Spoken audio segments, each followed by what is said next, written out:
কলকাতা পুরসভার 2024 থেকে 2025 অর্থ বছরে বাজেট নিয়ে তুমুল আলোচনা ও বিতর্ক। তৃণমূল কাউন্সিলর অনন্যা ব্যানার্জি একে বিগ বুস্ট বাজেট বলে সমর্থন জানালেও বিরোধীরা কটাক্ষ করেছেন। তিনি বলেন, কলকাতা পুরসভা কোনো বিজনেস হাউস নয়, আয়ের সঙ্গে ব্যয়ের ভারসাম্য রাখা সম্ভব নয়। বাম কাউন্সিলর নন্দিতা রায় বাজেটে জল সরবরাহ নিকাশি সমস্যা সমাধান নিয়ে প্রশ্ন তোলেন। তিনি বলেন, শহরের অবৈধ পার্কিং সমস্যা বাড়ছে, দমকলের গাড়ি ঢুকতে অসুবিধা হচ্ছে, অথচ তার কোনো সঠিক দিশা নেই। বিজেপি কাউন্সিলর মীনা দেবী পুরোহিত সরাসরি প্রশ্ন তোলেন, 100 দিনের কাজের টাকা, পেনশন, গর্ভবতী মহিলাদের অনুদান সব কোথায় গেল? তিনি অভিযোগ করেন, কলকাতা এখন লন্ডন নয়, বরং অল্প বৃষ্টিতে জলমগ্ন। এরই মধ্যে মেয়র ফিরহাদ হাকিম ঘোষণা করেন ল্যান্সডাউন প্লেসের নতুন নাম প্রতুল মুখোপাধ্যায় সরণি। পাশাপাশি নিকাশি বিভাগের মেয়র পরিষদ তারক সিংহ জানান, শহরের জল জমার সমস্যা কমাতে ড্রোন প্রযুক্তি ও ডিজিটাল ম্যাপিং ব্যবহার করা হচ্ছে। তবে বাজেট অধিবেশন শুধু আলোচনায় সীমাবদ্ধ থাকেনি, রাজনৈতিক তরজা চরমে পৌঁছেছে। Bureau report, news prime Times.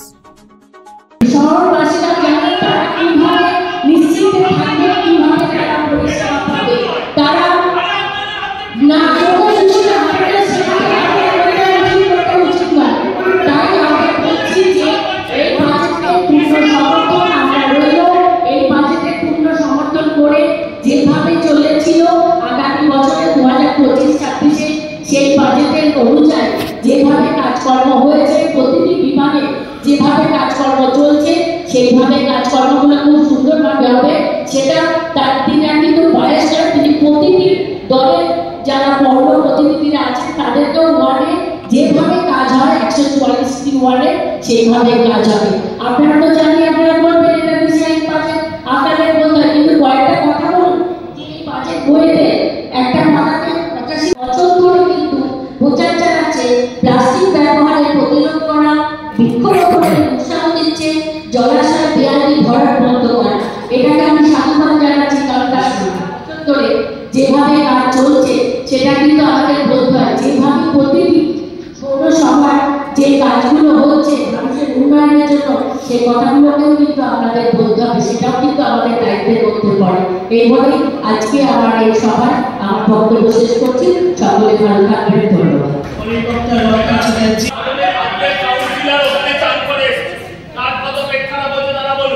এইভাবে পর একটা ধর্মকে আঘাত করাটা বোধহয় সমীচীন নয়। আমি অনুরোধ করবো